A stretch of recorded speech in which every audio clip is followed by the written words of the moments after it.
بسم اللہ الرحمن الرحیم۔ السلام علیکم۔ حضرت عبدالمنعم بن ادریس رحمۃ اللہ علیہ اپنے والد سے روایت کرتے ہیں کہ حضرت سیدنا وہب بن منبع رحمۃ اللہ علیہ نے فرمایا، بنی اسرائیل میں ایک عبادت گزار شخص تھا جو اپنے زمانے کا سب سے بڑا عبادت گزار شمار کیا جاتا تھا۔ وہ بستی سے الگ تھلگ ایک مکان میں اللہ عز و جل کی عبادت کیا کرتا۔ اسی بستی میں 3 بھائی ایک جوان کنواری بہن کے ساتھ رہا کرتے تھے۔ اچانک ان کے ملک پر دشمن حملہ آور ہو گیا۔ ان تینوں بہادر نوجوانوں نے جہاد پر جانے کا عزم کر لیا، لیکن انہیں اس بات کی فکر لاحق ہوئی کہ ہم اپنی جوان بہن کس کے سپرد کر کے جائیں۔ انہوں نے بہت غور و فکر کیا، لیکن کوئی ایسا قابل اعتماد شخص نظر نہ آیا جس کے پاس وہ اپنی جوان کنواری بہن کو چھوڑ کر جاتے۔ پھر انہیں اس عابد کا خیال آیا اور وہ سب اس بات پر راضی ہو گئے کہ یہ عابد قابل اعتماد ہے، ہم اپنی بہن کو اس کی نگرانی میں چھوڑ کر چلے جاتے ہیں۔ چنانچہ وہ تینوں اس عابد کے پاس آئے اور اسے صورتحال سے آگاہ کیا۔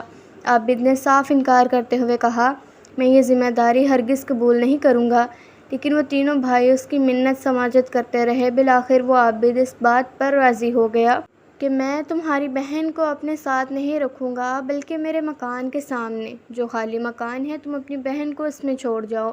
وہ تینوں بھائی اس پر راضی ہو گئے اور اپنی بہن کو اس عابد کے مکان کے سامنے والے مکان میں چھوڑ کر جہاد پر روانہ ہو گئے۔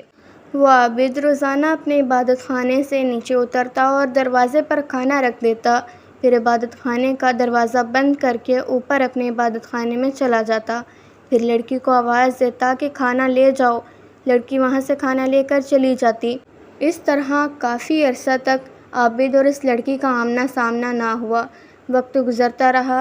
ایک مرتبہ شیطان مردود نے اس عابد کے دل میں یہ وسوسہ ڈالا کہ وہ بیچاری اکیلی لڑکی ہے، روزانہ یہاں کھانا لینے آتی ہے، اگر کسی دن اس پر کسی مرد کی نظر پڑ گئی اور وہ اس کے عشق میں گرفتار ہو گیا تو یہ کتنی بری بات ہے۔ کم از کم اتنا تو کر کے دن کے وقت تو اس لڑکی کے دروازے پر کھانا رکھ آیا کر تاکہ اسے باہر نہ نکلنا پڑے۔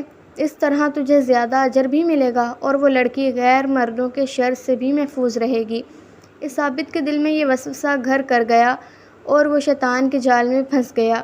چنانچہ وہ روزانہ دن میں لڑکی کے مکان پر جاتا اور کھانا دے کر واپس آ جاتا، لیکن اس سے گفتگو نہ کرتا۔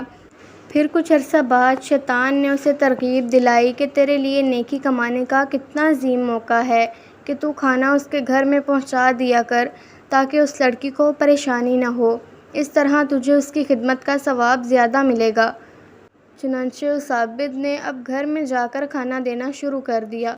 کچھ عرصہ اسی طرح معاملہ چلتا رہا۔ شیطان نے اسے پھر مشورہ دیا کہ دیکھ، وہ لڑکی کتنے دنوں سے اکیلی اس مکان میں رہ رہی ہے، اسے تنہائی میں وحشت ہوتی ہوگی، اگر تو اس سے کچھ دیر بات کر لے اور اس کے پاس تھوڑی بہت دیر بیٹھ جائے تو اس کی وحشت ختم ہو جائے گی اور اس طرح تجھے بہت اجر و ثواب بھی ملے گا۔ عابد پھر شیطان العین کے چکر میں پھنس گیا اور اس نے اب لڑکی کے پاس بیٹھنا اور اس سے بات چیت کرنا شروع کر دی۔ پہلے تو اس طرح ہوا کہ وہ عابد اپنی عبادت خانے سے بات کرتا اور لڑکی اپنے مکان سے، پھر وہ دونوں دروازوں پر آ کر گفتگو کرنے لگے۔ پھر شیطان کے اکسانے پر وہ عابد اس لڑکی کے مکان میں جا کر اس کے پاس بیٹھتا اور باتیں کرتا۔ بالآخر شیطان نے اب اس سے ورغلانا شروع کر دیا کہ دیکھ، یہ لڑکی کتنی خوبصورت ہے، کیسی حسین و جمیل ہے۔ جب اس نے جوان لڑکی کی جوانی پر نظر ڈالی تو اس کے دل میں گناہ کا ارادہ ہوا۔ ایک دن اس نے لڑکی سے بہت زیادہ قربت اختیار کی اور اس کی ران پر ہاتھ رکھا، پھر اس سے بوس و کنار کیا۔ بالآخر اس بدبخت عابد نے شیطان کے بہکاوے میں آ کر اس لڑکی سے زنا کیا، جس کے نتیجے میں لڑکی حاملہ ہو گئی اور اس حمل سے ایک بچہ پیدا ہوا۔ پھر شیطان مردود نے اس عابد کے پاس آ کر کہا، دیکھ، تیری حرکت کی وجہ سے یہ سب کچھ ہوا ہے، تیرا کیا خیال ہے کہ جب اس لڑکی کے بھائی آئیں گے اور وہ اپنی بہن کو اس حالت میں دیکھیں گے تو تجھے کتنی رسوائی ہوگی اور وہ تیرے ساتھ کیا معاملہ کریں گے؟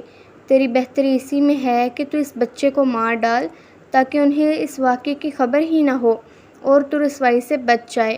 چنانچہ اس بدبخت نے بچے کو ذبح کر ڈالا اور ایک جگہ دفن کر دیا۔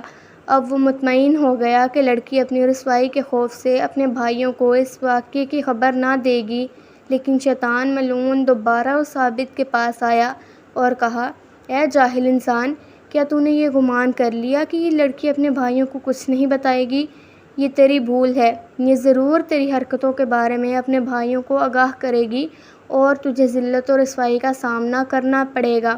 تیری بہتری اسی میں ہے کہ تو اس لڑکی کو بھی قتل کر کے دفن کر دے تاکہ معاملہ ہی ختم ہو جائے۔ عابد نے شیطان کے مشورے پر عمل کیا اور لڑکی کو قتل کر کے اسے بھی بچے کے ساتھ ہی دفن کر دیا، اور عابد دوبارہ مصروف عبادت ہو گیا۔ وقت گزرتا رہا۔ جب اس لڑکی کے بھائی جہاد سے واپس آئے تو انہوں نے اس مکان میں اپنی بہن کو نہ پا کر عابد سے پوچھا، تو اس نے بڑے مغموم انداز میں روتے ہوئے جواب دیا، تمہارے جانے کے بعد تمہاری بہن کا انتقال ہو گیا اور یہ اس کی قبر ہے، وہ بہت نیک لڑکی تھی۔ اتنا کہنے کے بعد وہ عابد رونے لگا اور اس کے بھائی بھی قبر کے پاس رونے لگے۔ کافی دن وہ اسی مکان میں اپنی بہن کی قبر کے پاس رہے، پھر اپنے گھروں کو لوٹ گئے اور انہیں اس عابد کی باتوں پر یقین آ گیا۔ ایک رات جب وہ تینوں بھائی اپنے اپنے بستروں پر آرام کے لیے لیٹے اور ان کی آنکھ لگ گئی تو شیطان ان تینوں کے خواب میں آیا اور سب سے بڑے بھائی سے سوال کیا، تمہاری بہن کہاں ہے؟ اس نے کہا، وہ تو مر چکی ہے اور فلاں جگہ اس کی قبر ہے۔ شیطان نے کہا، اس عابد نے تم سے جھوٹ بولا ہے، اس نے تمہاری بہن کے ساتھ زنا کیا اور اس سے بچہ پیدا ہوا، پھر اس نے رسوائی کے خوف سے تمہاری بہن اور اس بچے کو مار ڈالا اور ان دونوں کو ایک ساتھ دفن کر دیا۔ اگر تمہیں یقین نہیں آتا تو تم وہ جگہ کھود کر دیکھ لو۔ اس طرح اس نے تینوں بھائیوں کو خواب میں آ کر ان کی بہن کے متعلق بتایا۔ جب صبح سب کی آنکھ کھلی تو سب حیران ہو کر ایک دوسرے سے کہنے لگے، رات تو ہم نے عجیب و غریب خواب دیکھا ہے۔ پھر سب نے اپنا اپنا خواب بیان کیا۔ بڑا بھائی کہنے لگا، یہ محض ایک جھوٹا خواب ہے، اس کی کوئی حقیقت نہیں، لہٰذا اسے ذہن سے نکال دو۔ چھوٹے بھائی نے کہا، میں اس کی ضرور تحقیق کروں گا اور ضرور اس جگہ کو کھود کر دیکھوں گا۔ چنانچہ وہ تینوں بھائی اسی مکان میں پہنچے اور جب اس جگہ کو کھودا جس کی شیطان نے نشاندہی کی تھی تو وہ یہ دیکھ کر حیران رہ گئے کہ وہاں ان کی بہن اور ایک بچہ ذبح شدہ حالت میں موجود ہے۔ چنانچہ وہ اس بدبخت عابد کے پاس پہنچے اور اس سے پوچھا، سچ سچ بتا، تو نے ہماری بہن کے ساتھ کیا کیا ہے؟ عابد نے جب ان کا غصہ دیکھا تو اپنے گناہ کا اعتراف کر لیا اور سب کچھ بتا دیا۔ چنانچہ وہ تینوں بھائی اسے پکڑ کر بادشاہ کے دربار میں لے گئے۔ بادشاہ نے ساری بات سن کر اسے پھانسی کا حکم دے دیا۔ جب اس بدبخت عابد کو پھانسی دی جانے لگی تو شیطان مردود اپنا آخری وار کرنے پھر اس کے پاس آیا اور اس سے کہا، میں ہی تیرا وہ ساتھی ہوں جس کے مشوروں پر عمل کر کے تو عورت کے فتنے میں مبتلا ہوا، پھر تو نے اسے اور اس کے بچے کو قتل کر دیا۔ ہاں، اگر آج تو میری بات مان لے گا تو میں تجھے پھانسی سے رہائی دلوا دوں گا۔ عابد نے کہا، اب تو مجھ سے کیا چاہتا ہے؟ شیطان العین بولا، تو اللہ عز و جل کی وحدانیت کا انکار کر دے اور کافر ہو جا۔ اگر تو ایسا کرے گا تو میں تجھے آزاد کروا دوں گا۔ یہ سن کر کچھ دیر تو عابد سوچتا رہا، لیکن پھر دنیاوی عذاب سے بچنے کی خاطر اس نے اپنی زبان سے کفریہ کلمات بکے اور اللہ عز و جل کی وحدانیت سے منکر ہو گیا۔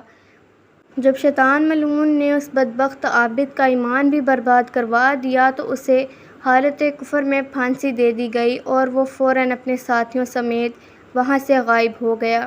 شیطان کی شیطانیت کے بارے میں قرآن کریم بیان فرماتا ہے، ترجمہ کنز ایمان، شیطان کی کہاوت، جب اس نے آدمی سے کہا کفر کر، پھر جب اس نے کفر کر لیا بولا تجھ سے الگ ہوں، میں اللہ سے ڈرتا ہوں جو سارے جہاں کا رب۔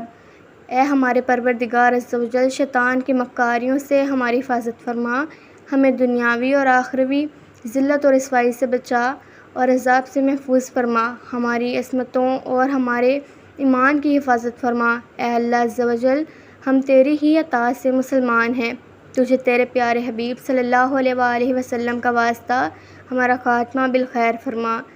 ہمیں کمنٹ کر کے بتائیں آپ کو آج کا واقعہ کیسا لگا، اور صدقہ جاریہ سمجھ کر اپنے دوستوں عزیزوں کے ساتھ بھی شیئر کریں۔ دعا میں یاد رکھیے گا۔ اللہ حافظ۔